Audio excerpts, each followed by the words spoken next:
ఒక అర్హత ఉండాలి కోరిక తీరాలంటే.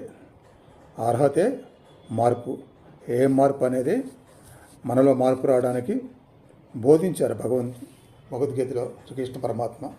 ఆ బోధనలో మాకు అర్థం కాదు, అవన్నీ మేము ఎక్కడ చదువుతాము, మాకు అర్థం కాకుండా చదివిన వాళ్ళ ఉపయోగం ఏంటి, మేము ఎలా మారుతాము అనుకుంటే ఫస్ట్ ప్రశాంతంగా ధ్యానాన్ని నేర్చుకోండి, ధ్యానం చేయడం మొదలుపెట్టండి. ఆ తర్వాత ఏకాగ్రత పెంచుకోండి.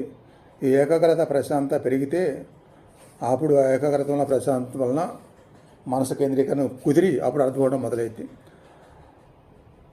అలానే అర్థం కాని వాళ్ళ కోసం అనేక రకాలుగా నేను విడమర్చి వివరించి ఇదే ఛానల్లో శ్రీకృష్ణ దర్శనం కోసం లేదా మోక్షం కోసం శ్రీకృష్ణ ధ్యాన యజ్ఞం అని చెప్పి ప్లేలిస్ట్ ఉంది. ఆ భగవద్గీత మొత్తం ఎక్స్ప్లెయిన్ చేసి చెప్పి ఆ అర్థం చెప్పి